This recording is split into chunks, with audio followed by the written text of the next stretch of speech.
Durante muito tempo, quando se falava em pirâmides, quase todos pensavam numa única imagem: o Egito, deserto, pedra, faraós, monumentos gigantes apontando para o céu. Mas a verdade vai muito além disso. As pirâmides não estão só no Egito, elas aparecem em várias partes do mundo. No Sudão, no México, no Peru, na China, na antiga Mesopotâmia, na Guatemala e até em lugares que ainda geram debate entre arqueólogos, como certas estruturas da Indonésia. Algumas são altas e lisas, outras escalonadas. Algumas guardavam reis mortos, outras recebiam sacerdotes vivos. Algumas foram construídas como tumbas, outras como montanhas sagradas erguidas pela mão humana. Então, a pergunta já não é apenas onde estão as pirâmides do mundo. A pergunta real é por que civilizações tão diferentes, separadas por oceanos e por séculos, repetiram a mesma ideia? Por que erguer uma base larga, subir em degraus ou em faces inclinadas e terminar num ponto elevado, como se toda a obra quisesse tocar o céu? Seria apenas a forma mais estável para construir alto? Ou haveria também um significado simbólico universal? Ao longo deste documentário, vamos percorrer os principais centros piramidais do planeta. Vamos ver onde eles estão, quem construiu cada um deles, em que época foram erguidos, para que serviam, que fenômenos curiosos foram associados a essas estruturas, quais coincidências, reais ou aparentes, ainda mantêm vivo o fascínio mundial pelas pirâmides.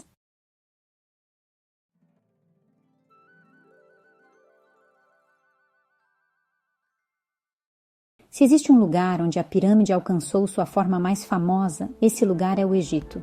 As pirâmides egípcias estão concentradas principalmente na necrópole de Mênfis, numa faixa que inclui Sácara, Dashur e o Planalto de Gizé. Ali, a forma piramidal não surgiu pronta de uma vez. Ela evoluiu. Antes da pirâmide clássica, existiam mastabas, estruturas funerárias retangulares e mais baixas. Com o tempo, a ambição arquitetônica aumentou. A pirâmide de degraus de Djoser, em Sácara, marca um momento decisivo dessa evolução. Mais tarde, em Dashur, surgem experiências fundamentais, como a pirâmide curvada e a pirâmide vermelha, até que em Gizé aparece a forma monumental que o mundo inteiro reconhece. A grande pirâmide de Khops, ou Khufu, foi construída no século 26 a.C. Ela chegou a cerca de 147 metros de altura original, com base de aproximadamente 230 metros de lado. Foi erguida com algo em torno de 2,3 milhões de blocos de pedra e alinhada com notável precisão aos pontos cardeais. Mesmo hoje, continua sendo um assombro técnico. Mas o que importa aqui não é só o tamanho, é a intenção. Para os egípcios, o faraó não era apenas um governante. Era uma figura sagrada, ligada à ordem do cosmos. A pirâmide, por sua vez, não era só uma tumba, era uma máquina simbólica de eternidade. Ela organizava a passagem do rei para o além, ligava a terra ao céu, transformava pedra em ideologia. Dizia ao povo, aos sacerdotes e ao futuro: este homem governou aqui, mas agora pertence ao eterno. A forma lisa das faces também tinha um efeito visual poderoso. Originalmente, muitas pirâmides eram recobertas por calcário branco polido. Sob o sol do Egito, deviam brilhar à distância quase como montanhas de luz. E existe um outro detalhe que alimentou ainda mais o fascínio moderno: a relação entre pirâmides e astronomia. A Grande Pirâmide está quase perfeitamente orientada aos 4 pontos cardeais: norte, sul, leste e oeste. Além disso, há hipóteses antigas e populares relacionando a disposição das pirâmides de Gizé ao cinturão de Órion. Essa associação é debatida e não é consenso acadêmico. Ainda assim, como a astronomia foi central no Egito, é natural que o céu volte sempre a essa conversa. No Egito, portanto, a pirâmide é túmulo, propaganda, teologia e engenharia ao mesmo tempo. É o lugar onde a forma piramidal deixa de ser só estrutura e vira uma declaração: o poder humano quer durar para sempre. Agora vem uma das revelações mais surpreendentes de todo este documentário. O país com mais pirâmides do mundo não é o Egito, é o Sudão. Na região da antiga Núbia, especialmente em Merói, sobrevivem mais de 200 pirâmides ligadas ao reino de Kush, uma potência africana que floresceu aproximadamente do século 8 a.C. ao século 4 depois de Cristo. Meroe tornou-se a principal residência dos governantes cuxitas e, a partir do século 3 a.C., passou a concentrar a maioria dos enterros reais. E isso já muda completamente a visão popular da história, porque mostra que a tradição piramidal não ficou restrita ao Egito e também não pertenceu apenas aos egípcios. Os cuxitas absorveram influências egípcias, sim, mas não foram simples imitadores. Eles tinham seu próprio reino, sua própria elite, sua própria religião misturada a elementos locais e egípcios, e seu próprio estilo arquitetônico. As pirâmides sudanesas são mais estreitas, mais inclinadas e geralmente menores do que as de Gizé. Em vez daquele gigantismo horizontal egípcio, elas criam um impacto vertical mais agudo, quase como lanças de pedra saindo da areia. Na frente de muitas dessas pirâmides existiam pequenas capelas funerárias. Ali eram realizados rituais ligados à memória do rei ou da rainha enterrados no local. Ou seja, o monumento não era apenas um túmulo lacrado, era também um centro de culto funerário. O povo de Kush foi tão poderoso que chegou a governar o próprio Egito durante a chamada 25ª dinastia. Em outras palavras, por um período, reis núbios foram faraós do Egito. Isso ajuda a entender por que certos elementos religiosos e funerários circularam entre essas regiões. Há também um lado trágico nessa história. No século XIX, várias pirâmides de Meroe sofreram danos graves causados por caçadores de tesouros. Uma parte da destruição foi provocada na busca por ouro e joias, como aconteceu no caso famoso do saque à tumba da rainha Amanichaketo. Ou seja, durante muito tempo, o mundo tratou esse patrimônio não como biblioteca de pedra, mas como cofre a ser arrombado. As pirâmides do Sudão provam duas coisas ao mesmo tempo. Primeiro, a história das pirâmides é muito mais africana e muito mais ampla do que costuma aparecer em versões simplificadas. Segundo, o impulso de construir em forma piramidal pode ser herdado, transformado e adaptado, sem perder sua força simbólica. No Sudão, a pirâmide continuou sendo a linguagem da realeza, mas falou com sotaque próprio. Se a gente quer entender a presença global da forma piramidal, precisa sair por um instante da ideia de tumba e olhar para outro mundo antigo, a Mesopotâmia. Na região entre os rios Tigre e Eufrates, principalmente no atual Iraque, povos como sumérios, babilônios e assírios construíram zigurates. Eles não eram pirâmides no sentido egípcio, mas eram torres-templo escalonadas em forma piramidal, erguidas entre cerca de 2.200 e 500 a.C. Aqui a função muda radicalmente. O zigurate não foi feito para guardar o corpo de um rei morto, foi feito para elevar um santuário. No topo havia um espaço sagrado associado ao deus principal da cidade. Em outras palavras, no Egito, a pirâmide está fortemente ligada à passagem do faraó para o além. Na Mesopotâmia, a pirâmide escalonada se liga mais à presença do divino acima da cidade. O famoso zigurate de Ur, por exemplo, tinha seu núcleo de tijolos de barro e revestimento de tijolos cozidos. Era, ao mesmo tempo, arquitetura religiosa e afirmação política. Quem via aquela massa escalonada entendia imediatamente onde estava o centro espiritual e simbólico daquele povo. Isso é importante neste documentário porque mostra um padrão central. A forma piramidal não aparece no mundo apenas porque é estável. Ela aparece porque traduz visualmente uma ideia: subir. Subir do chão para o sagrado, subir do humano para o divino, subir da cidade comum para um ponto de contato com o céu. Essa talvez seja uma das coincidências mais fortes entre civilizações diferentes. Mesmo quando a função não é a mesma, a lógica simbólica de elevação reaparece. Quando chegamos ao México, a história das pirâmides muda de novo. Aqui elas não são, em geral, túmulos fechados como as grandes pirâmides egípcias. São plataformas cerimoniais, centros religiosos, cenários de poder, astronomia e ritual. Teotihuacan, localizada a cerca de 48 quilômetros ao nordeste da cidade do México, foi uma das maiores cidades do mundo antigo americano. Entre os séculos I e VII da nossa era, ela se tornou um dos principais centros culturais da Mesoamérica. Ali ergueram a Pirâmide do Sol, a Pirâmide da Lua e o Templo da Serpente Emplumada, todos integrados a um traçado urbano monumental e simbólico. A Pirâmide do Sol é uma das maiores estruturas da Mesoamérica, com cerca de 65 metros de altura e base em torno de 220 por 230 metros. Ela ocupa o coração visual da cidade e domina a paisagem como uma montanha construída por mãos humanas. Mas aqui existe uma diferença crucial em relação ao Egito. Essas pirâmides eram parte de conjuntos urbanos vivos. Elas recebiam procissões, ritos, ofertas, observações do céu e eram profundamente integradas à vida pública e religiosa. Sob o Templo da Serpente Emplumada, os arqueólogos descobriram um túnel ritual selado por quase 2.000 anos. Isso alimentou a ideia de que certas pirâmides de Teotihuacan não eram apenas grandes plataformas, mas entradas simbólicas para espaços sagrados ligados à origem, ao poder e talvez ao submundo. E depois vem Cholula. A Grande Pirâmide de Cholula, também chamada Tlaxihualtepetl, é considerada a maior pirâmide conhecida do mundo em volume.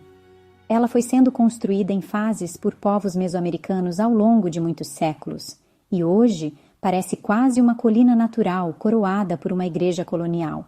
Mas por baixo daquela aparência de morro existe um dos maiores monumentos já produzidos nas Américas. Isso é extraordinário para o documentário, porque mostra outro tipo de coincidência.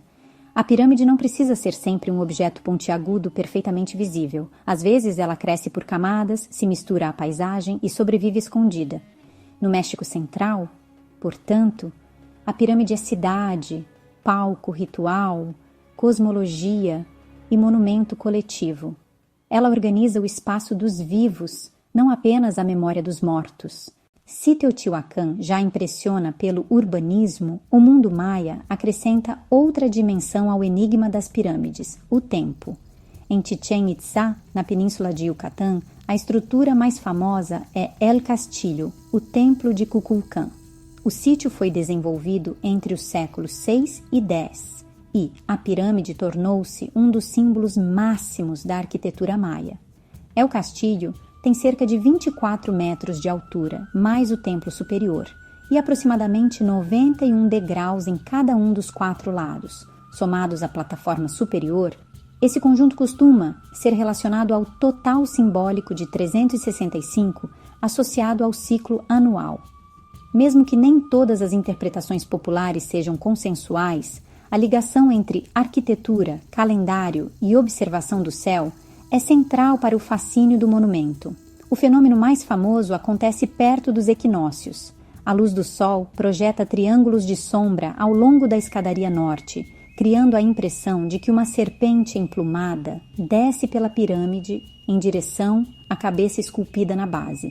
Milhares de pessoas vão ao local para ver esse efeito. Agora, aqui vale um ponto importante neste tema, para ficar ainda mais sério. Há debate sobre até que ponto esse efeito foi calculado especificamente para o equinócio como entendemos hoje. Mas o fato central permanece. Os maias tinham conhecimento astronômico avançado e integravam céu, contagem do tempo e arquitetura monumental. Existe ainda outro fenômeno curioso associado a El Castillo, o eco produzido por palmas diante da escadaria, que alguns estudos relacionam ao som de um pássaro quetzal. Essa ideia segue sendo discutida, mas reforça uma coisa fascinante. Em algumas culturas, a pirâmide não era apenas para ser vista, era para ser experimentada com luz, som, sombra, movimento e ritual. No mundo maia, a pirâmide não é uma pedra parada, é um calendário em relevo, é um teatro do céu. Quando a maioria das pessoas pensa em pirâmides maias, pensa logo em Chichén Itzá, mas a floresta da Guatemala guarda uma escala ainda mais surpreendente. Em El Mirador, ergue-se La Danta, uma das pirâmides mais volumosas do mundo antigo. Esse sítio pertence ao período pré-clássico maia e mostra que a tradição monumental maia já era imensa muito antes do auge de outras cidades mais conhecidas. La Danta impressiona porque quase parece um relevo natural. A floresta a recobre, amacia suas linhas e faz o monumento parecer parte do terreno. Mas aquilo é arquitetura colossal. Esse tipo de pirâmide reforça um ponto essencial do documentário. Nem sempre o maior monumento piramidal é o mais famoso. Às vezes, ele está escondido, encoberto, absorvido pela selva. Também mostra que a história das pirâmides nas Américas não se resume a um único povo ou a um único período. A continuidade, reinvenção e competição simbólica entre centros diferentes. Construir uma massa monumental tão grande em plena floresta exigia logística, mão de obra, autoridade política e uma visão de mundo capaz de mobilizar milhares de pessoas. A pirâmide, mais uma vez, aparece como a forma preferida quando uma civilização quer transformar poder em paisagem. No Peru, a discussão muda mais uma vez, porque aqui entra em cena a antiguidade extrema. A cidade sagrada de Carausupe, no Vale de Supe, é considerada um dos mais antigos centros urbanos das Américas. O sítio integra um conjunto de 18 assentamentos da região. Em Carau, a arquitetura é monumental e complexa, com 6 grandes estruturas piramidais. Seus componentes revelam funções cerimoniais e uma ideologia religiosa poderosa. Isso significa que no Egito, a pirâmide se tornou conhecida como tumba real. Em Carau, ao contrário, a estrutura piramidal participa da própria fundação do urbanismo andino. Aqui, a pirâmide aparece ao lado de espaços públicos, residências de elite e praças circulares afundadas. A pergunta então muda de tom. Já não é mais quem copiou quem, porque Carau é antiga demais para caber facilmente em histórias simplistas de influência direta. O que vemos é a emergência independente de sociedades complexas que, em momentos diferentes, descobrem na elevação artificial uma forma ideal para ordenar a vida coletiva. No Peru antigo, portanto, a pirâmide não precisa ser pensada como sepulcro nem como reprodução do modelo egípcio. Ela pode ser centro cívico, centro ritual e centro de autoridade. Isso é uma das partes mais importantes de todo este tema. A forma se repete, mas os sentidos se multiplicam. Rapaz Sangoste Mombade, já na China, as estruturas piramidais entram no documentário por outro caminho, o funerário imperial. Na região de Xi'an, especialmente no complexo do primeiro imperador Qin Shi Huang, existe um grande monte tumular de perfil piramidal truncado, inserido em um vasto recinto funerário. O mausoléu começou a ser construído em 246 a.C. e permanece como um dos mais famosos complexos mortuários do planeta. O imperador Qin Shi Huang foi o fundador do primeiro império unificado da China.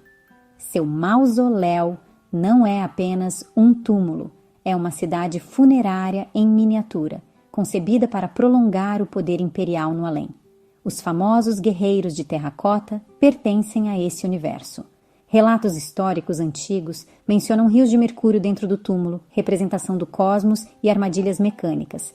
Esses relatos contribuíram para a decisão de não abrir a câmara principal até hoje, ou seja, diferentemente de muitos monumentos antigos que já foram violados ou escavados até o limite, o centro do mausoléu de Qin Shi Huang ainda preserva uma zona de mistério concreta, física, real. Na China, a forma piramidal volta a se associar ao poder absoluto e à eternidade do governante. Mas aqui ela se integra a uma lógica diferente da egípcia. Menos face lisa monumental no deserto, mais colina funerária imperial, cercada por complexo simbólico e militar. É a mesma obsessão com a permanência, mas expressa em outra linguagem. Nem toda conversa sobre pirâmides termina em consenso, e talvez o melhor exemplo disso seja Gunung Padang, na Indonésia. O local é um sítio megalítico real e importante, mas sua interpretação se tornou alvo de grande controvérsia. Nos últimos anos, alguns estudos e reportagens sensacionalistas sugeriram que ali poderia existir uma pirâmide antiquíssima, muito mais antiga do que as do Egito. Essa hipótese, porém, recebeu críticas contundentes de diversos especialistas e parte dessas alegações acabou contestada publicamente. Por que isso é importante ser retratado neste vídeo? Porque um documentário forte não vive só de mistério. Ele também sabe separar o que é evidência sólida do que ainda está em disputa. Então, o jeito certo de tratar Gunung Padang é este. Sim, é um sítio arqueológico relevante. Sim, há debate sobre sua formação e sua antiguidade. Mas não, ainda não podemos apresentá-lo como a pirâmide mais antiga do mundo. Como se isso já estivesse provado. Esse capítulo é importante porque mostra outra coincidência do tema piramidal. Sempre que aparece uma forma de monte ou platô escalonado, a imaginação humana corre para essa ideia de uma pirâmide escondida. Às vezes, essa intuição está certa. Às vezes, ainda não sabemos.